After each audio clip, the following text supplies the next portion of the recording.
Welcome back to another episode of Dr. Phil here. Now, we got a guest that's been on the show before. His name is Taylor. You might remember this young man because the last time he was on my show, it was because he slapped his mama for not making him pizza rolls. Now, Taylor's back, and Taylor's back because his mom said, I can't care for this young man anymore. Send him over to the grandparents, and come to find out, Taylor has now thrown his grandmama down the stairs for not using his correct pronouns. Taylor, what is going on? Why are you back here today?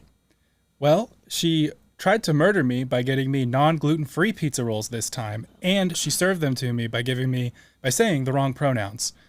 Okay, Taylor, I'm clear. I told her 10 times I am alien self and Hercules, and she did not say the right pronouns. I'm gonna have to cut you off there. I'm not getting with this whole new stuff.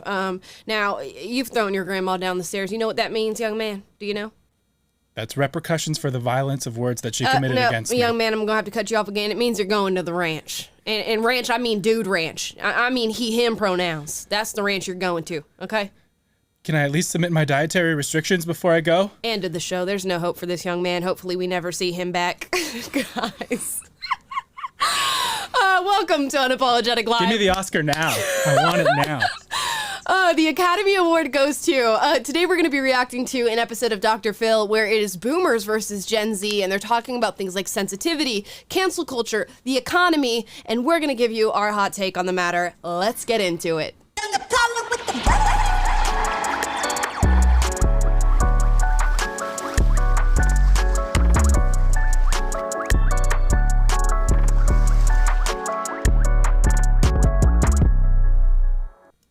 All right, guys, welcome to the show. Happy Friday. Hope you guys are having a fantastic time. Let me know in the chat down below what your plans are for the weekend. My plan is to chill, as always. Taylor, you got any fun plans for the weekend? I have an engagement party on the beach, and then another pumpkin carving engagement on party on Saturday night. So I've got a very busy weekend ahead. Yeah, that'd be funny. It's like put the ring in the bottom of the pumpkin, pull it out. All pulpy. Also, yeah, I don't know if you want to speak. In the producer's bay, we got Cam. Hi, Cam. Hi, guys. Which Cam is the Cam Higbee that you're also going to see in the Discord server if you guys are logged in there. If you're not, lame. Get in, loser. We're going to Discord. The link is down below in the description. Go there, fill out a ticket, and in the ticket, send us your email. Just send us a short little message with your email, and we'll put you in the Discord server. That's all it takes. We already have over, 1,200? Yeah. Over 1,000 people chilling in the Discord. I'm sure some of them might be doing a live watch party right now. So if you guys go log in, you'll be able to catch the next one when we do a live. So again, link is in the description down below. Now let's get to this Dr. Phil episode and see who's getting sent to the ranch. This is what I'm sad about. You know, when I got the offer to be on Dr. Phil, I thought, this is going to be interesting. This is going to be some hot TV. And I got there and it was actually just like chill civil discussion, which is cool. You know, we're all into that. But nobody got sent to the ranch. Yeah. It was just like the Winona speech last week. It was like we wanted the, raging purple-haired protesters to be screaming at you. And we kind of just got some passive-aggressive chalk messages, which we will show you next week. But yes, we will. Well, yeah, but a little disappointing, but still fun. Much fun was had. So this episode is boomers versus zoomers. You guys have all heard that. He even references the fact that okay boomer is a very frequently used phrase on the internet. And the title is an old age debate. So let's get into it, watch it, see what we got to say. Today on an all-new Dr. Phil. We're dealing with a generation gap. Do you know what this is? I know you have to spin each dial and then spin it back. It's boomers. We are on TikTok, a younger generation of people that are saying go back to Facebook. I was surprised we learned how to block people. So she said, blocked. You're leaving us $31 trillion in debt. We will be paying off what you guys enjoyed for the rest of our life. Now, in the audience, we have baby boomers, age 58 to 76, and Gen Z, age 10 to 25-year-olds, sometimes referred to as Zoomers. So boomers and Zoomers. Thank you for explaining that, Dr. Phil. I love it. I absolutely love it. 50 years in between these two generations, there are so many publicized differences that the hashtag OKBoomer has been used over 3.7 billion times on social media to mock baby boomers. Now, Gen Z blames boomers for the current economic, political, and ecological climate. Now, that's a generalization. Not all people of that age do. On the other hand, a lot of baby boomers feel that the younger generation does not have a work ethic, is too sensitive, entitled, and sits on social media all day, expecting to get everything handed to them. This generation, you talk about being coddled. What do you mean by that? Well, it's kind of funny. I'm not a big fan of the title of my own book. I wanted to call it Disempowered because the argument we're making is that we have taught the younger generation, particularly Gen Z, the mental habits of anxious and depressed people, and therefore we shouldn't actually be surprised that we have a genuine mental health crisis. I mean, we're talking about a 109% increase in suicide for boys from 2010 to 2020, and 134% increase in suicide between 2010 and 2020 for girls. Dude, that's crazy. Those numbers are crazy. I know, Taylor, you've read the book, The Coddling of the American Mind. Mm-hmm. You own it. You're familiar with this guy, so you knew who he was as soon as you saw him. I haven't read the book yet, and I need to hop on it because the numbers that he presents and just his view of what's happening right now, particularly with this generation, is just astonishing.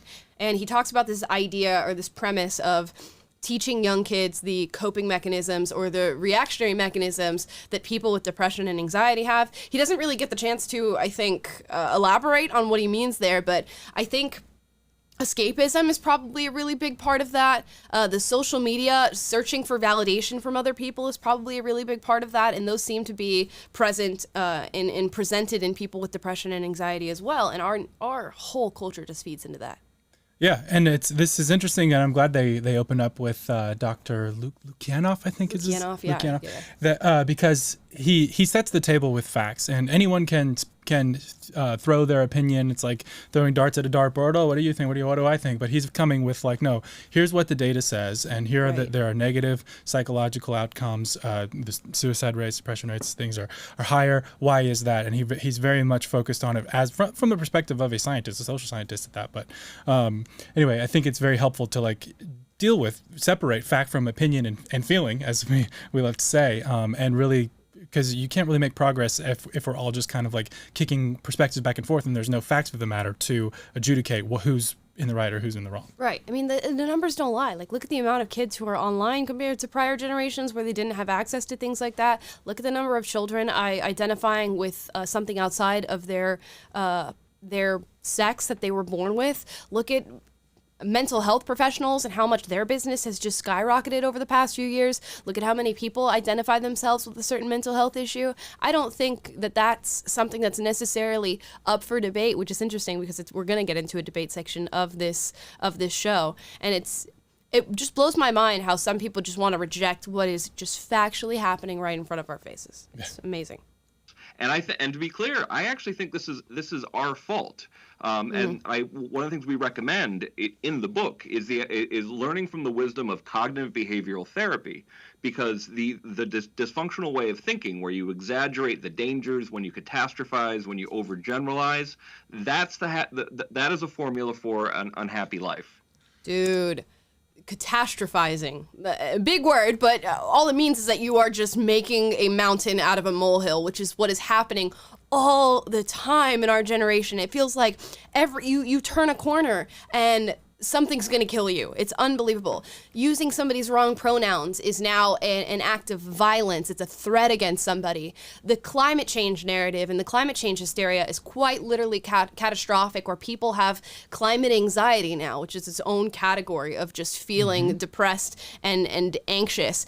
People, when it comes to race, are so catastrophic about the state of America, where we're living, a lack of process through their eyes. The economy, we could argue maybe that is a little catastrophic, but that'll be something that we get to later. But every single thing we face in this world has somehow been dramatized into a world-ending event. Yeah, and the catastrophization, if that's a word, goes hand in hand with the overgeneralization that he alluded to. And like when you think about, okay, well, there's an overgeneralized narrative that, women are paid, what is it, 72 cents on the dollar for every dollar men make. And that is, okay, maybe a statistic that was right, but if you parse that out and you look at the actual reasons for the differences, the assumption is, the overgeneralization is, it's 100% due to sexism and the patriarchy. Yep. When you look at it, into the choices women make, into the innate differences between men and women and how they go about their jobs, it's much more nuanced and sophisticated. And same thing with race narratives, same thing with these gender narratives. And so the overgeneralization, you believe this sweepingly broad narrative about the climate or about this, and it's catastrophized. Oh, the world's going to end, and if we don't cut carbon emissions, blah blah blah blah, and then we don't have a nuanced approach to that, and then we stop producing oil, and then we get into global food shortages and an economic meltdown. It's just like crazy Because it's overgeneralization and catastrophization that makes you make bad decisions and leaves you vulnerable to a life that doesn't work in the real world. We just have like the most radical responses to everything. Yeah. The most radical responses to everything. And it's so weird because when I was at Winona State, which we are going to make a video about and everything, a few leftist students showed up and they wanted to ask questions. So they get in the line and basically they were trying to, in my opinion, drum up a gotcha moment on systemic racism where they found something that I didn't have a rebuttal for. And it's so interesting to even assume, let's assume that I didn't have a rebuttal for it. And I said, you know what? That might be evidence of systemic racism, and you're absolutely right. Is that a moment you cheer on? Like, is that something awesome for you? Is that something you want to be right about? Which is what it feels like. It feels like we're living in a generation now where we view everything as a catastrophe, and we don't want it to be better. We don't want to accept that we're actually living in a better state than we are in. You know, when we get students who ask us questions like that, and it's something that's debunkable, or we can go, you know what? Good news. That actually is not a problem, or it's not the root of the problem. That should be a moment for you to be, oh yeah, that's great. I'm so glad that I know that that's not a problem for me anymore because it's been weighing me down mentally, physically. It's been causing a problem for me. But instead, they're upset to find out that it's not. Right. Like the focus is not on solving the actual, or understanding the true nature of the problem and solving it. Right. The focus is on getting you to believe the narrative that I've bought into. And if you don't believe it, then you're the enemy. And the problem is not the problem. The problem is the people who don't believe the narrative and go along with, the fact that we need to tear down the patriarchy or tear down white supremacy or save the planet by radically cutting carbon emissions and eating bugs. It's like, unless you accept all these narratives, you're the bad guy. And the focus is not on understanding the nuance of the problem or checking your own reasoning. Does my approach to solving this even make sense? Will it even work? Will it cause other second order consequences, the unintended consequences? No, it's none of that. It's just, you're the bad guy because you don't agree with me. And the goal is to get everybody to agree with me and silence anyone who dissents. 100%. All the way. And they don't want to be wrong, which is so wild to me. Anyways, we're only 2 minutes in. Let's continue. Well, you say maybe we're to blame for this. I've got a big question. It is, are we, particularly in college, are we preparing this generation to face the real world? No, baby, no, we're not. I actually think we're teaching them things that will make it much worse, that will increase suffering. In Coddling the American Mind, we talk about it's as if we are teaching a generation 3 great untruths. What doesn't kill you makes you weaker, obviously a dangerous thing to believe. Always trust your feelings, which sounds nice, but is completely wrong. And life is a battle between good people and evil people. And if you believe these 3 things, no wonder anxiety and depression is through. Dude, there's so much in what he just said. There's so much in what doesn't kill you makes you weaker. So true. So true. We are told to attach ourselves to this idea of victimhood, that everything wrong that happens against you is something that you now wear forever and now need to talk about forever and advocate forever, trusting your feelings. It's like everybody reads a headline or a story or hears something or feels something and just goes with the immediate feeling that they have when they hear something. And if we all did that, the world would be in utter chaos. We'd be fighting and killing each other and crying in the streets, breaking up families, all of this different stuff if we just ran with the first emotion that we felt every single time we heard something. It's so important to just take a step back, take a deep breath, analyze why we felt the way we felt initially, and then try to break it down from there. But we don't even do that. Critical thinking. And the last one, it was the world's divided into good people and evil people, and goes right back into what we were talking about a second ago. Like, the problem is not the problem. The problem is beating the people who are evil, who don't agree with me. Yeah, 100%. People are not good and evil. And I think this is a trap that people on all ends of the spectrum fall into. I see conservatives talk about how evil leftists are. I see leftists talk about how evil conservatives are. You can argue which one does more than the other, but the whole premise is wrong. You know, people are nuanced. They have just different layers to themselves, and most people are trying to do what they feel like is best. So it's not within your best interest to view people as evil. I know we did a little Reddit thread that this girl wrote about how she hates conservative men, and she had a friend who she had been speaking to for a number of weeks, and then found out that he was conservative, and then just dropped him, didn't want to talk to him ever again, was disgusted, thought he was evil, all of these things. And the amount of energy it takes to feel that amount of hatred and to label somebody as evil like that in your heart and mind is just far more of a cost to you than it is to them.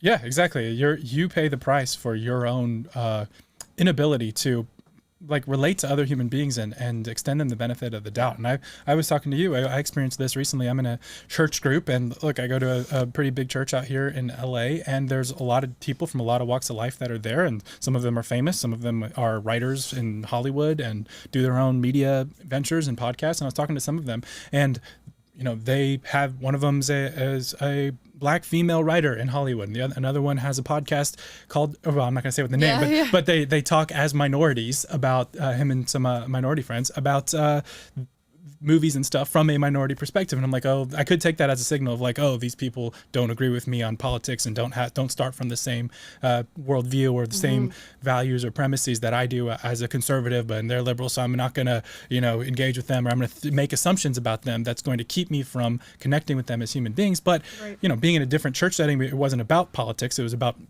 human beings, and we talked, and I feel like I have a much better understanding of where they're coming from, and they're not these extremists in this case. I mean, there are extremists out there, but I made the point, Tom, I'm like, it just goes to show you that not everyone that you see is like one of these teachers on libs of TikTok who's trying to, you know, groom kids or something just because they happen to be on their side of the aisle from you on certain things. And it makes you a better person, a better critical thinker, a better debater, a better understander of your own beliefs, and and someone who's more persuasive to the other side when you can actually understand and state their arguments as well as they can, and you can put yourself in their shoes even if you disagree. 100%.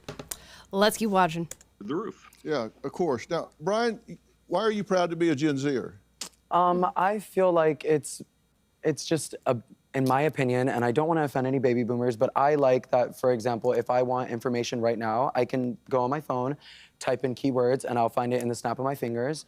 I also feel like my generation is just... It's interesting because, like, that is one of the benefits we have as being members of Gen Z, but nobody utilizes that benefit. We're never utilizing the benefit we have of literal computers in our pockets to do research in a moment's notice, even though that's sitting right in front of us, which is so wild. It's a little bit more accepting. I mean, I'm a gay man, I wear acrylic nails. My generation, I don't really see them like scrutinizing me for my nails or anything, but like some of my family members didn't really understand it at first. So I feel like maybe my generation is just a little bit more open and accepting. Really? It's a double-edged sword with that one, isn't it? Because it's like our Gen Z is more accepting of identities, of stepping out of the bounds of traditional gender roles and just tradition in general, but it is completely unaccepting of the people who don't choose to do that and who are less comfortable with that or just don't believe in those things. So it's you know, what's the phrase? You can be so open-minded that your brain falls out. You know that was my mean? one thing I was going to say that Alma didn't say yet, and you took the line. So yes, it is a case of people being so open-minded. The negative side of being overly accepting is that you accept bad ideas. Right. Your mind is so open that your brains fall out, and you let go of good ideas because they're seen as traditional. And I think Brad makes that, if he didn't already, he makes that point in this video of saying, you know, free speech was something that prior generations got right. Yeah. And Gen Z seems to be against that if it's, you know, being hateful or bigoted as they define it. But anyways, we'll get into that. Yeah, it's just like we're rejecting the old at our own expense. You don't have to reject everything that the people before you Which did. is also, by the way, not being open-minded.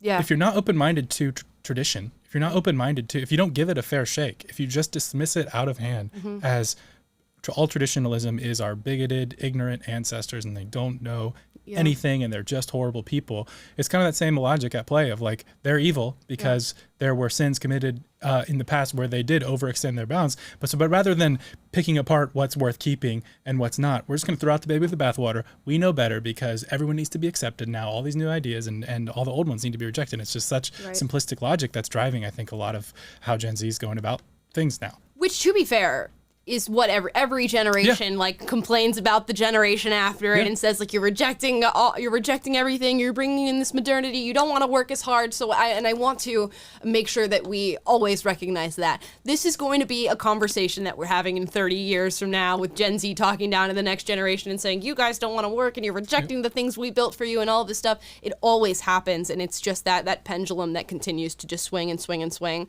Although it does maybe feel like it's more dramatic now, and it could be because we're living in it, or it could be because it is. And we'll get down to that.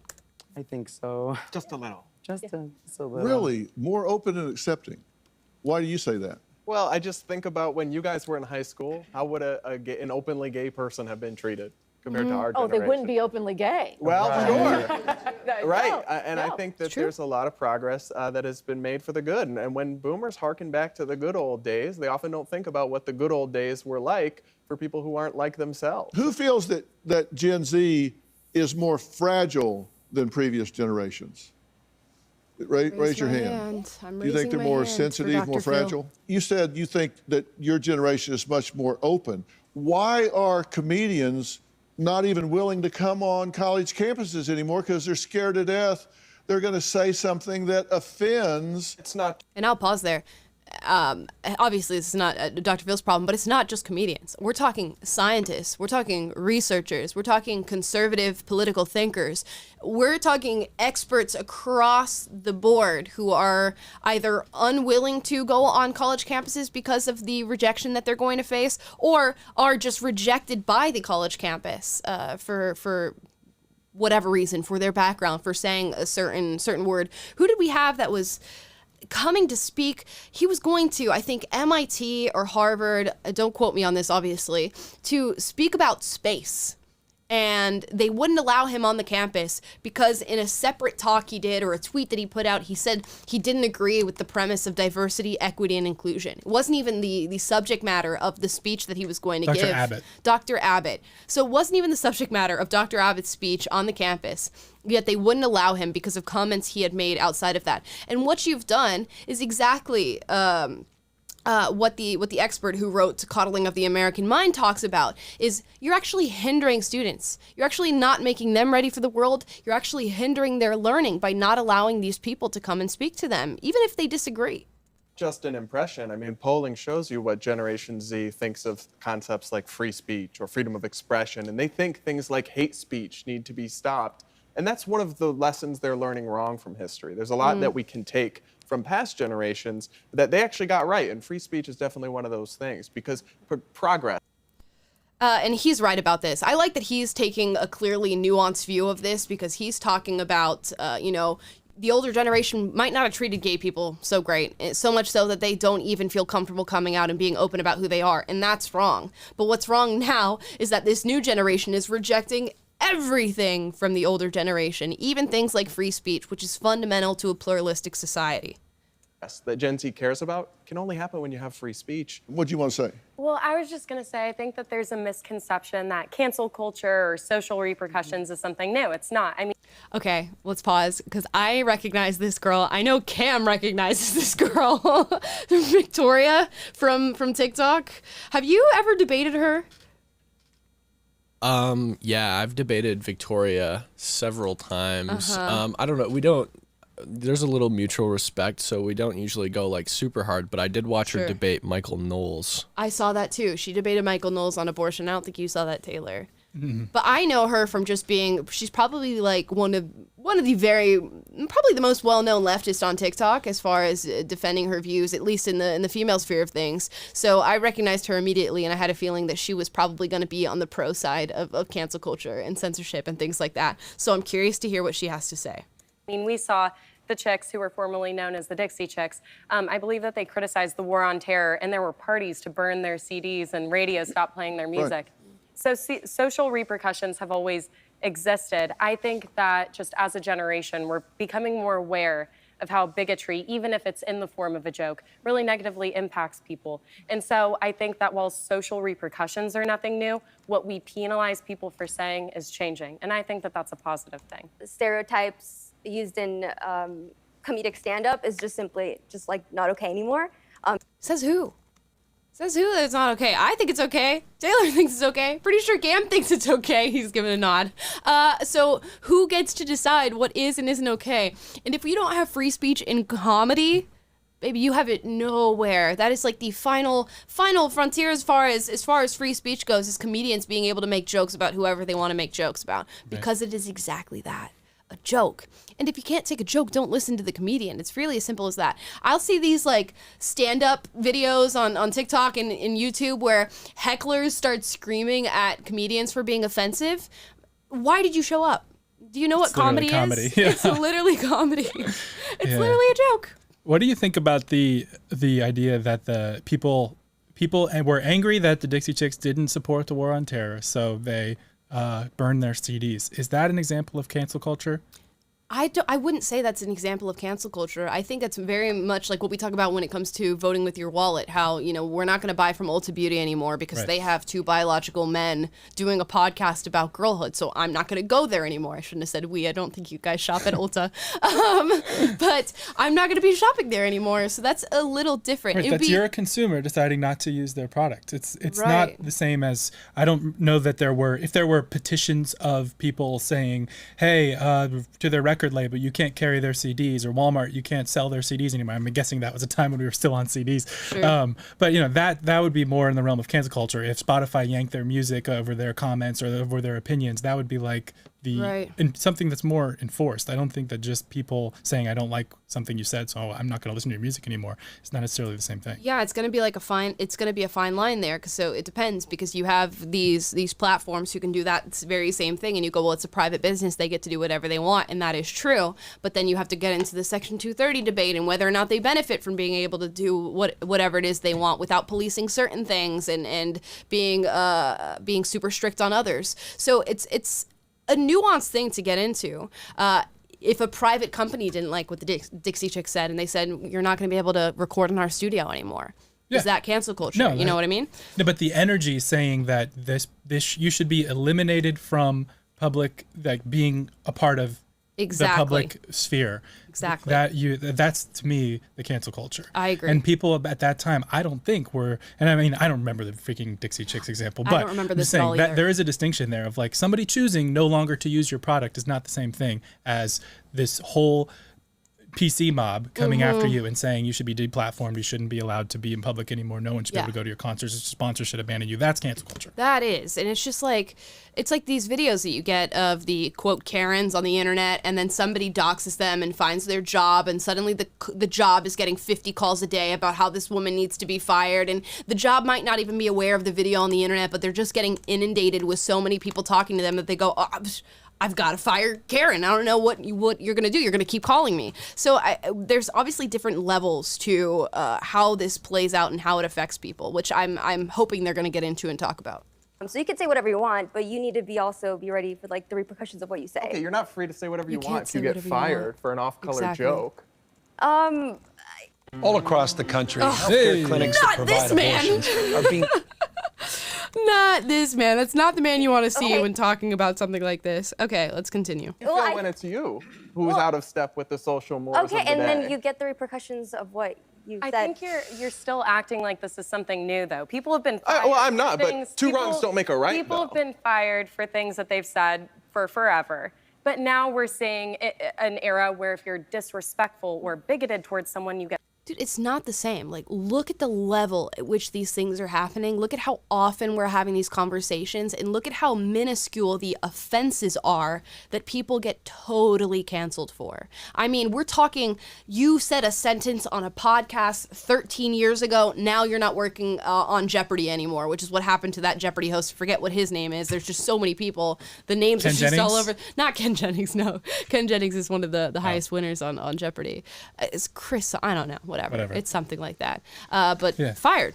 That's what we're talking about. In the same words that we started this with, the catastrophization and the overgeneralization. It's this thing, one thing that you said puts you in this category of people that are unacceptable, and that's an overgeneralization because I can fully read into your motives and place you in that category. And then it's a catastrophization because this one little thing is indicative of all of your views, and it puts you in this extreme category. And there is no reference to progress whatsoever. Like, you'll find a clip of me, I don't know, if you find something of me saying something when I'm 8 years old, they're like, well, you must be the same person you were when you were 8 years old, and you haven't progressed a day since you were 8 years old. That's truly how they view people. And the people who support cancel culture, like I'm assuming Victoria does with what she's saying, are saying, oh, well, it's for progress. It's for changing the world. It's for creating, an alternative, something better for people where they're not offended as much and they feel safer. Is it really about progress if you're viewing me as the same person I was 13 years ago? No, it's not. It's really not about progress at all. Get fired for that. I don't see that as a bad thing. But it's a lot more that's been caught up. The point is, the threshold has really gotten low. Dr. Phil is like, much more. What do you want to say? I think that I don't think we're fragile. I don't think Generation Z is At fragile. all. I don't think they're fragile at all. Are they more sensitive about things? That could be argued. We could be discussed that. What? I don't think they're fragile. But are they more fragile? We could discuss that, is basically what she just said. What's the distinction between fragile and sensitive in this context? Literally. I'm not sure. There's very little to none. But I also think part of that sensitivity, we're just seeing it more because you're out there on social media more. Right. So we're seeing more of who you are. And I think that's a great thing. There's a point to that. A Generation Z, they are going to be 30% of the workforce in less than 10 years. So the fact that they want to talk about mental health, they want to freely express how they feel, if they don't like what somebody has to say, we just can't discount that, because they are going to be a big part of the workforce. They're going to be, the future politicians, the future CEOs. So understanding them and giving them a solid foundation to move forward, move on, that's important. I feel like we're just wanting to be heard, and I don't think that there's necessarily anything wrong. I don't think that makes us fragile. I just think we want to be heard. I do. I think you can say, and she made the argument that because we're on social media and our faces and our lives are broadcast to the world, we're just seeing people's personal lives more, and that's what makes us think we're more sensitive. But that could be a valid point, and that's something to understand. And social media does incentivize sensitivity and vulnerability and crying and all of these things. But let's look at markers outside of just saying that's the reason that this is happening. Look at how many young people are going to therapy. Look at how many people say they have depression, anxiety, antisocial disorder, BPD, all of these different things that they are now personally struggling with. Look at how many young people are cutting themselves. Look at how many young people are attempting suicide. Look at how many young people are successfully committing suicide. These are all markers that you could use to address, hey, are we seeing an uptick in these sorts of problems, rather than saying, oh, they're just on social media and you just see more of it, and that's the explanation. Yeah, and I can't help but think of what Dr. Lukianoff, it's hard to say his name, but Lukianoff. He started with saying, my book, The Coddling of the American Mind, is unfortunately titled, he wishes it was called The Disempowerment of the American Mind. And it is disempowering to have that fragility and that victim mentality. Mm-hmm. And if the way that you see the world and see yourself isn't empowering you to deal with standard things that everyone has to deal with in life and contend with reality itself. Like, reality is not this oppressive thing that you need to be rebelling and being an activist against. It's reality. And if your worldview is not preparing you for that, then there are issues with it, and it is subject to criticism. That doesn't mean that everything that came before you was right, that boomers and their excesses were justified, or that millennials have it all right. But it is like a thing that we can acknowledge, that this hypersensitivity is not preparing you for success and being resilient and being strong in life. And you think about that old quote, strong men create good times create weak men create, and you get weak people. Yeah. Weak people create bad times, and then bad times create strong men. And we're definitely in the cycle. If you look at that generationally, where are we on that? You answered to me, And it does carry out, when he talked about how universities are just making people so unready for the world, it's exactly what's happening. If If I'm showing up to a university and professors and students are feeling the need to take the day off, you don't get to do that in the real world. You don't get to do that when you go and get a job and a customer comes in that you don't like. You don't get to say, I'm taking the day off of work because this customer does not support the values that I share in my own personal life. That is not a privilege that is extended to you in the real world. But what we're going to see now is either A, Gen Z people entering into the real world and getting fired from their jobs for this sort of behavior, or B, what we are also seeing, corporations caving to loud, just tantrum culture Gen Z employees who are speaking loud enough and making enough of a fuss that it makes them uncomfortable to really, I don't even want to say be authoritarian, but really bring down the rules and say, no, I hired you for this. This is what you're supposed to do. And I don't want to hear about your personal beliefs outside of the job that I've hired you to do. Like, look at Twitter and all the employees who said, well, if Elon Musk buys this company, I'm going to quit and I'm not going to be here anymore, or I'm going to start a major problem within the diversity and equity and inclusion department and all these different things. And that's fine if you want to quit, like, do that. But you don't get to just bring your personal beliefs into work and go, well, I don't like the person who bought this company, so now I'm going to make it a problem for you. Okay, bye. Yeah, this whole mentality sets the table toward authoritarianism. Like, I think this idea that it's progressive to have one acceptable way of viewing things and then consolidate power around that, consolidate cultural power, institutional power around that, and then shame and bully everyone who dissents into agreeing with what is the acceptable, politically correct narrative. That sets the table for totalitarianism, and that is where we seem to be in our culture. And I think the world is not a safe space. And I think back to where we were just at Winona State, and the students had to have classes canceled for the day, or professors canceled class for the day because a speaker with whom they disagree, who espouses ideas of, hey, you should be a critical thinker. Hey, you should be exposed to other ideas that you disagree with and make your points and use logic and be open to free inquiry at an academic institution. What a concept. Don't get that. Yeah. But no, we're canceling classes. And it's like, that is not equipping people for reality. It's not equipping people for real life. And either the society caves to this sort of behavior, or you get somebody who's going to bring down the hammer, and they're going to bring down the hammer hard, and you are not going to like it. Anyways, let's keep going. I think we've taken it a little bit too far, because in past generations, mental health, therapy, these things were stigmatized, and that literally got people killed. They didn't get the care they need.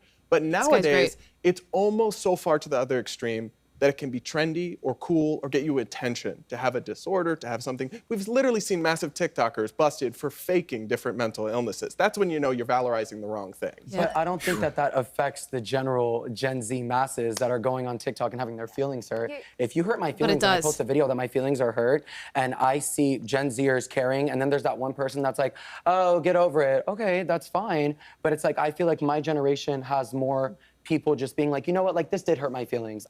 So do I want to make that? I don't know if I want to make the comment.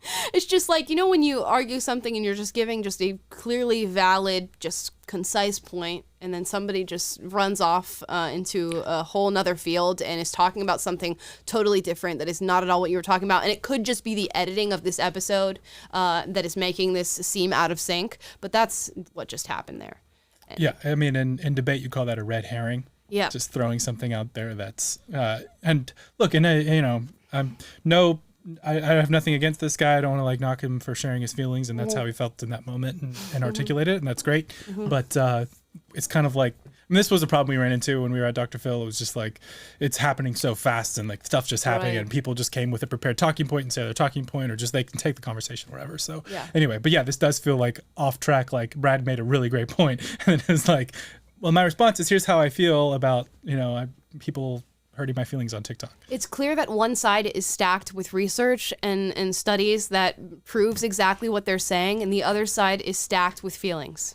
That's all. That's very clear. Oh, I don't know. I don't think I don't think there's anything better than giving your feelings a voice. We are on TikTok. We're the baby boomers, and we have followers. And you're absolutely right. We have a lot of people, younger people, that come to us as we're mother figures, this and that. However, what I really have seen is a lot of ageism, which I'm not used to that. Our computer loves to keep going out. Wonderful. We're collecting your super chats, by the way, guys. So if you're dropping those in the chat, we will answer on the end of the show. So thank you. Okay, we're gonna get back to this. And it comes from a younger generation of people that are saying, go back to Facebook, Right. we shouldn't be on, calling us grandmas. None of us are grandmothers. Things like that, which I was surprised at just because the younger generation I heard was all inclusive. And so I thought, we're going to be welcomed. And it was really interesting to find that we really have to talk our way through things, and we learned how to block people. So she said, let me learn how to block.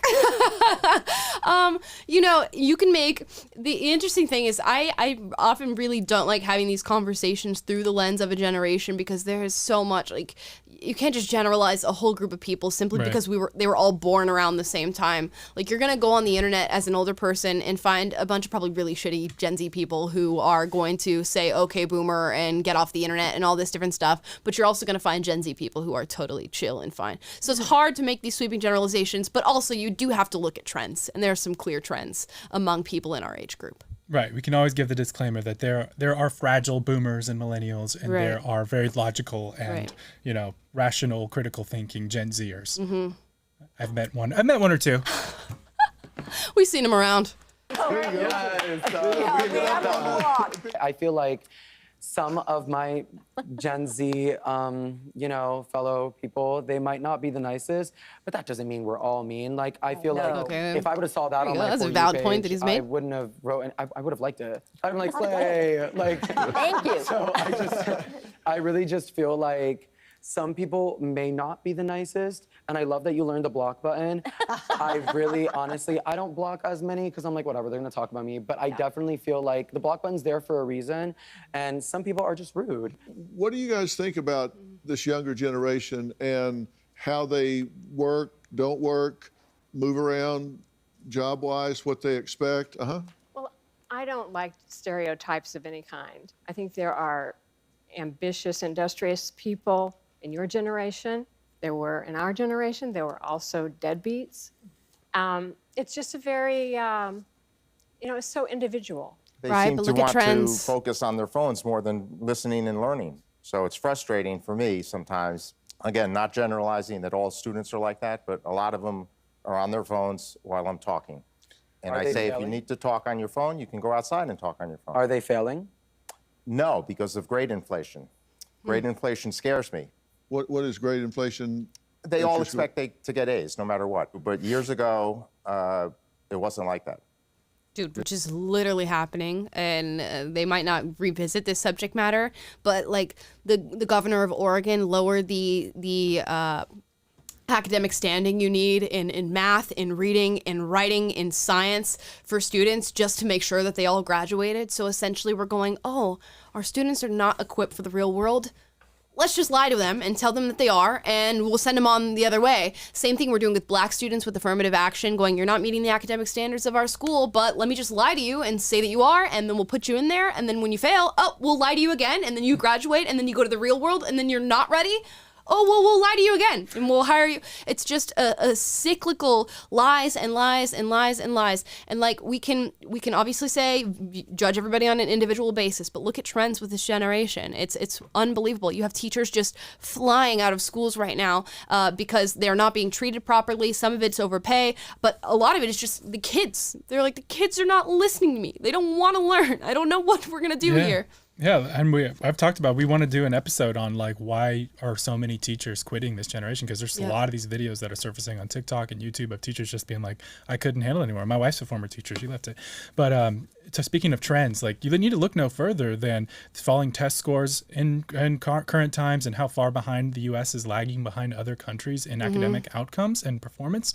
And it's no wonder, too, that science and STEM fields are being overtaken by activists because people are graduating with participation trophies and entering into the field with that rather than being qualified and being prepared to compete in a competitive world. And the world that is not going down these woke rabbit holes and more concerned about DEI than science and academic outcomes is leaving us in the dust. Yeah, and it'll be something to look into because they're talking about work trends here. I haven't really done a lot of research into the work trends of different generations, but what I'm seeing with my eyes is, after COVID, look at how many people just decided, I was pretty cool being home all day, and I don't think I'm going to actually return to work. I don't know what the generational breakdown of that is, but I would imagine that it skews young, and we'll have to look and confirm that. There's this whole idea of quiet quitting where young people are saying, you know what, I'm only going to do the basic tenets of what I was hired to do here, or less than that, the very bare minimum, because according to them, that's all they get paid for is the bare minimum.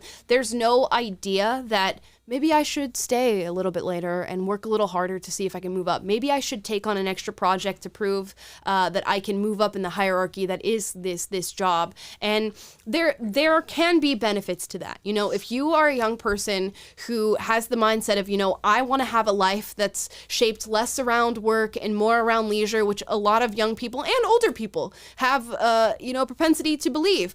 Put in the work so you can have a life like that, but they don't want to put in the work. There's this idea that I shouldn't have to give anything of myself in order to achieve the things that other people have achieved. And they're looking up at these elites and these celebrities and these social media influencers and going, I want to be that. It's like, 1 in 4 Gen Zers want to be a social media influencer. And this is coming from somebody who does it for a living.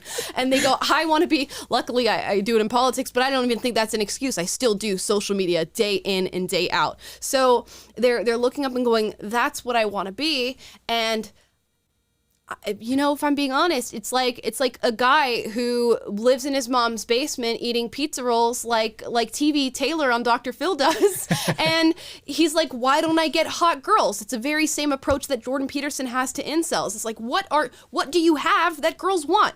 What do you have that warrants you being a social media influencer? What do you have that warrants you living this elite lifestyle without putting any work in? But we just expect it. Yeah, and America, so many people came to America because it was the place where there weren't barriers in place for you to bet on yourself, for you to create value within yourself or create something of value that you can put out into the market and build a business or make something of yourself, no matter where you came from, no matter what your background is. There's not all these artificial barriers. And that is the idea. Then, and of course we haven't always lived up to that. We can talk about that, but that is what people come here for, is that the land of opportunity, the American dream. And where it's become completely flipped on its head now, to where the American dream is I sit back and just am handed things from the government rather than I want the government out of the way so I can achieve my dreams and become what I want to be or create something valuable or build myself into something. It's none of that. I want people to watch me play video games all day. And then, whatever, if that's a career choice that you can create value at and entertain people, then great. But you know what I mean? Like it's the social media star, the fact that they want to be that, it's like we have a long way to go. It's a sense of entitlement, and it's a lack of reality. Like 1 in 4 people cannot be social media influencers. That is simply the case. Now you can be that person who hustles and strives and works every day. And if you're like, you know what, I want to be a social media influencer so bad that I'm going to work every single day of my life to make content and be there and be the person who's so consistent that I make it. And you know what? If that's what you choose to do, I applaud it. But it's like these people who are like, you know what? I'm going to post a picture of my acai bowl and I expect to be a social media influencer tomorrow. And it's just not how it works. You just don't get things without putting work in. No, you don't. And sometimes you do put the work in, and it still doesn't happen. And that's something called reality. And you have to have a deeper sense of self and meaning and purpose and orientation in the world. You have to have a little bit of wisdom and be able to see, okay, this, I'm 6'1", but I probably can't play in the NBA because I didn't start training when I was a child, and I'm not good enough to overcome that lack of height that you probably need. And ditto for beach volleyball. That's my favorite sport. I would love to be a professional beach volleyball player. What a great lifestyle. But I don't have the skill to get there, and I have to acknowledge that. And anyways, the idea, you have to keep in mind that you pursuing your dreams should come with a grain of salt. And that's just like general wisdom in life, that you make the best life that you can with the cards that you're dealt, and you find meaning in more than just this fanciful dream sometimes. Yeah, and I will say, I'm all for it. Like, Taylor and I will talk about this, and we'll see these young people who make TikTok videos about, like, I don't understand why every single day we're expected to work, and we are living to work instead of working to live, I think is the phrase that people use. And Taylor's like, they need to get up and go to work. And I'm like, you know what? I understand wanting a little bit more leisure time. I understand that America is a particularly unique country in that we truly have a rat race when it comes to working and it comes to our capitalist system. It is not like if you go to Paris or someplace in Western Europe and you walk around, it's like, oh, you guys are actually chilling and you guys don't work all the time and you guys always have Sunday off and just like different things like that. And it's a different form of society. So I think people experience that or hear that and they go, well, why am I here? Where I have to work every single day. And I think a lack of passion and meaning is also something that feeds into that. Because if you're in America and you have passion and meaning, you want to work every day. Like you want to hustle for the things that you want, because America's really one of the only places where you can build to the furthest extent of yourself. Yeah. You know, whatever it is that you put in America, you can go unlimited. So there are people who value that. People who immigrate here legally tend to really, really value that and say, you know, and even people who immigrate here illegally can even value that and want to work as hard as possible to put in everything they can to get as much out of it. Whereas you can't do that in other countries. But it's about a choice there. Yeah, and I'm reminded of Dennis Prager. He says freedom is as a value, not an instinct. And people generally would rather be taken care of than have to fend for themselves, bet on themselves, and assert themselves, and build the life that they want. You'd rather sit, but freedom is an American value, generally speaking, or it was. And that I think this conversation around Gen Z is like, are we losing that? Are we shifting to a people and a culture that would prefer to be taken care of? From the culture and the values that is like, hey, this is the land of opportunity. I'm going to bet on myself. I don't want anything handed to me. I want everything out of my way, and I want to go for it. Yeah. And obviously, I'm speaking as an American of somebody who, they're still Americans if you disagree with that, and you want us to be a more taken care of type of culture.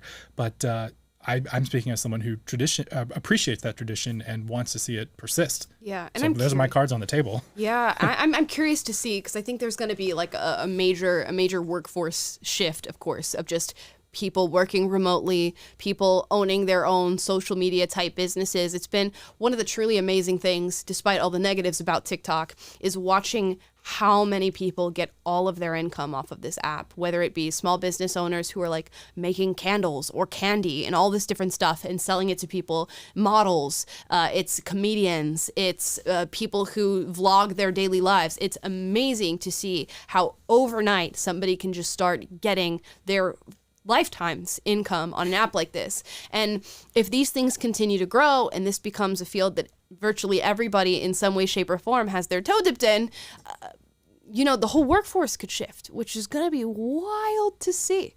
It is.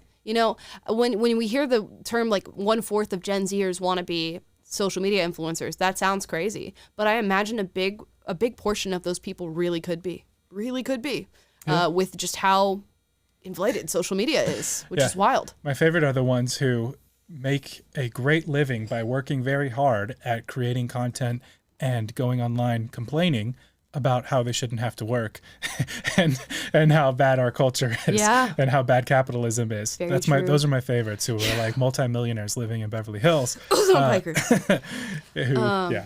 got famous off of Sorry, cough. I had a really big cough there. Anyways, guys, let me know your thoughts in the chat down below. We are going to get into some super chats today. Let's go ahead and read them. If I didn't get some, I'm sure Taylor or Cam hopefully has them.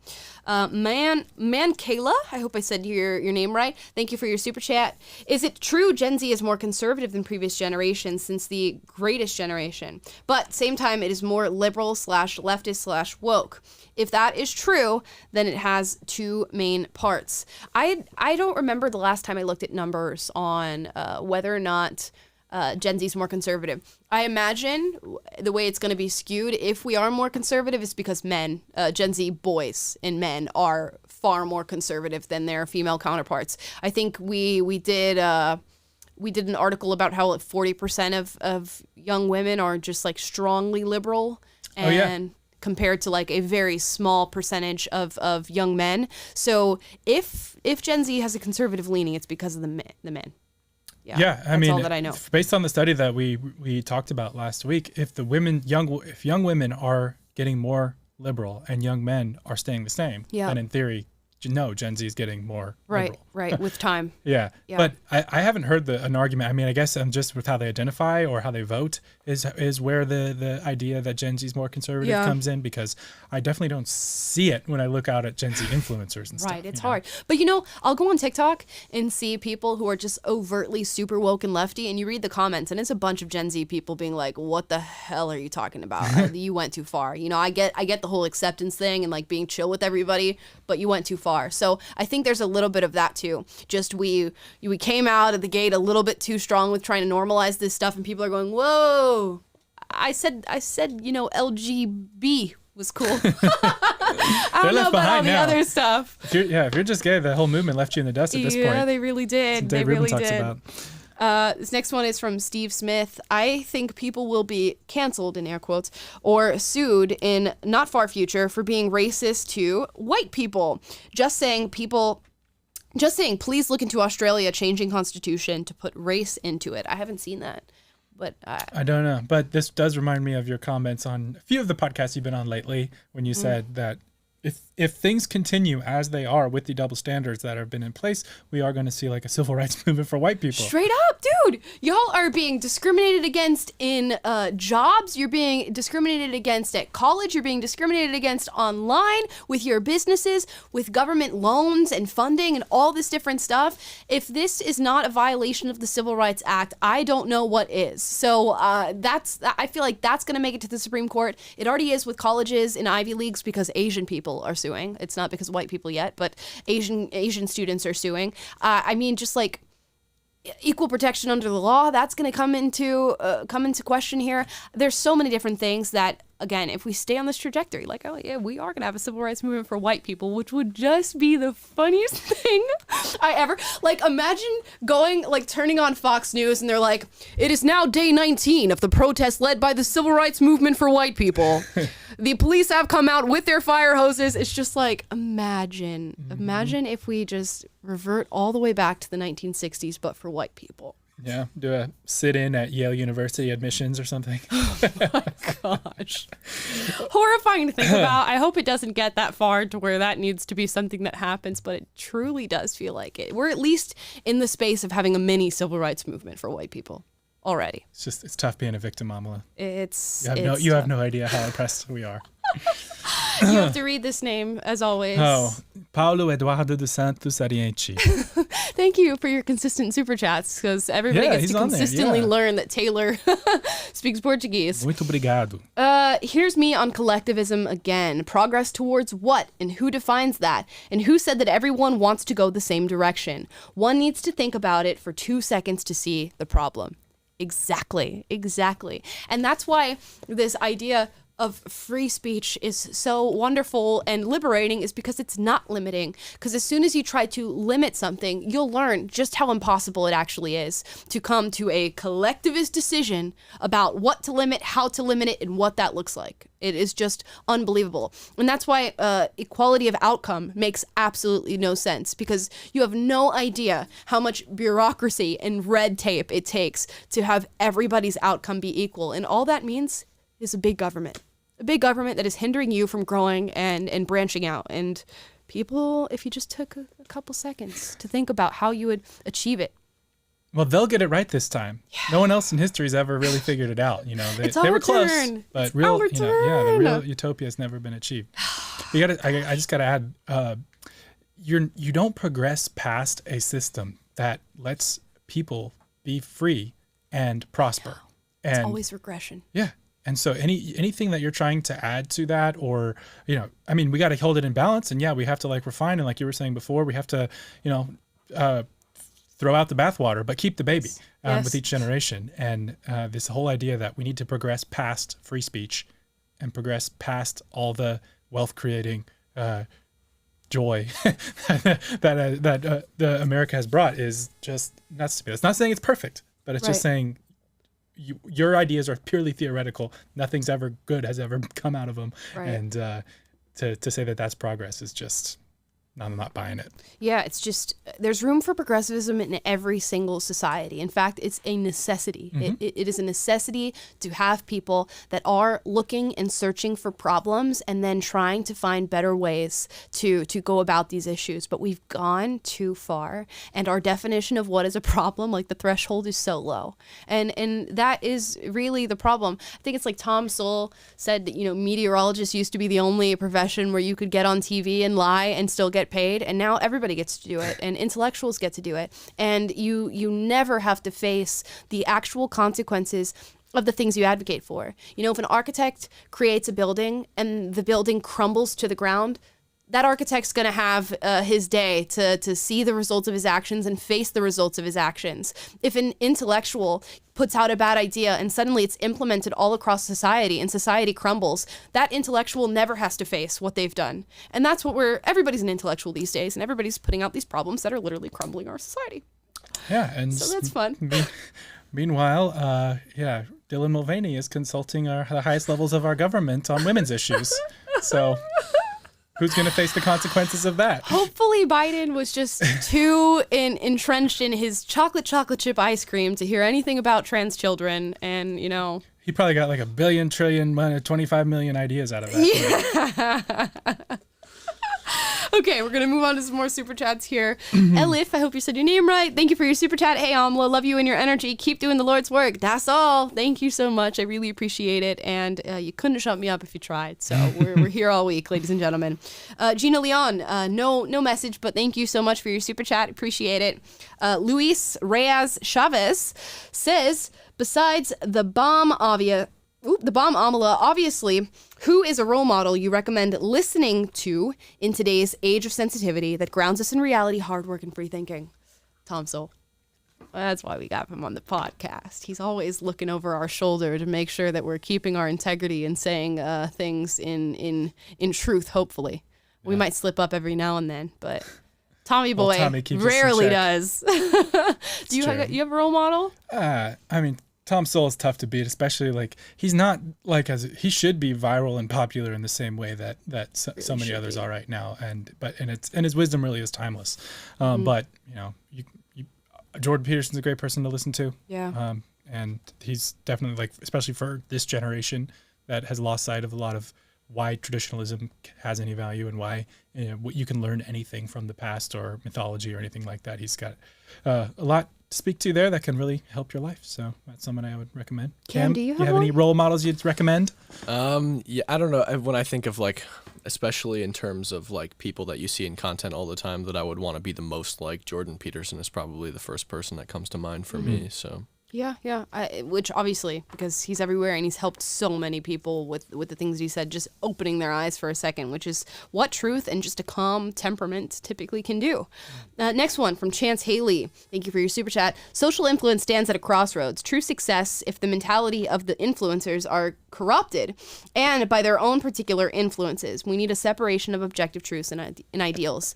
I think what you're saying there is that obviously influencers, especially when what they're searching for as far as income is really not money, but just influence over other people, can easily become corrupted by either their own ideas and agenda and what they're trying to push, or the agenda of the people who pay them to say and do certain things, which is so true and something that obviously we all have to safeguard ourselves from. It was amazing when I think it was either Dixie or Charlie D'Amelio, one of those really big TikTok dance girls who, when the whole George Floyd thing happened, made this whole BLM post and all the TikTokers started doing it and the black square this and black square that. It's crazy how easily just corruption and bad ideas just spreads due to social influence. Yeah, we talked earlier about the Hollywood making the Imagine video after the BLM riots. Imagine is no. Oh, so cringe. Yeah, we watched that Joe Rogan. We got to react to that whole clip, but he was like, all these celebrities came out and were like, I will no longer stand for racism. And he's like, what racism were you standing for before? It's amazing. Yeah, no, in lockstep. It's insane. Yeah, we are going to do a whole separate video about Hollywood and LA and all this different stuff because it's crazy how easily people just fall into the trap of what they're trying to search for in whatever it is they're trying to search for in this city and in this space. From Glenn Haywood, no message, but thank you so much for your super chat. We really appreciate it. And that's it for Super Chats on today's show. Guys, I'm curious to get your thoughts in the comments after we end the show today. How do you feel about Gen Z? Are we a more sensitive generation? Do you think you're seeing that on social media? Or are we not a more sensitive generation and we're just a generation that's facing the traumas and the problems that other generations have been too preoccupied with other things to face? Let me know in the comments down below. And I think it can be a little bit of a mixture of both. Like I said, there's room for progress in every single society, but have we gone too far with our progression? I don't even know if I want to call it that, you know. It sounds so positive. Have we become so open-minded our brains fail out? Yeah, brother. I like that on Facebook. But one more late bloomer super chat just came in. Okay. Well, it's Steve Smith. He did another one earlier, right? Thanks, Steve Smith. Yes. He's got the Australian dollars coming in. He says, Amala is cool, and the guy too. Thanks. Which guy? Is it Cam or Taylor? Probably Cam. It's Let's be honest. Taylor. I've been giving my boomer millennial takes over here, so that is probably making everyone mad. I think that's it for today's show, guys. I hope you enjoyed. Taylor's got to book it over to the Dude Ranch, so he's got a place to be. Cam's got to go, I don't know, party? What do you got to do, Cam? I don't know, probably edit your videos. Okay. Cam's got to go work. So thank you guys so much for watching. I hope you guys have a fantastic weekend. Please like, subscribe, click the notification bell to be notified every single time we go live. That is Monday, Wednesday, Friday at 3 p.m. Pacific, 6 p.m. Eastern. And I realize you guys aren't turning on your notification bells. What's wrong with me? Tell me in the comments and I'll cry about it because I'm a sensitive Gen Zer. Also, if you'd like to talk with me over the weekend, I'll be on Discord, our Discord server. You can join that by going to the link in the description down below, logging in, putting a ticket, opening the ticket, okay guys, sending a message with your email after you open the ticket, because a lot of people were having trouble figuring this out, and I get it, it was confusing. I just learned what Discord was like a week ago. So send your email and a message, send it to us, and we will let you in the Discord server to talk with all the other thousands of people that are now there to communicate. Do you have to, are you going to go in there now after to say hello to the peeps? I think I will. If they're doing a live channel, I'll be in the Discord all right, we'll come right crash after the the watch show. Party. Yeah. So thank you guys so much. Have a great weekend, and we'll see you Monday. Peace.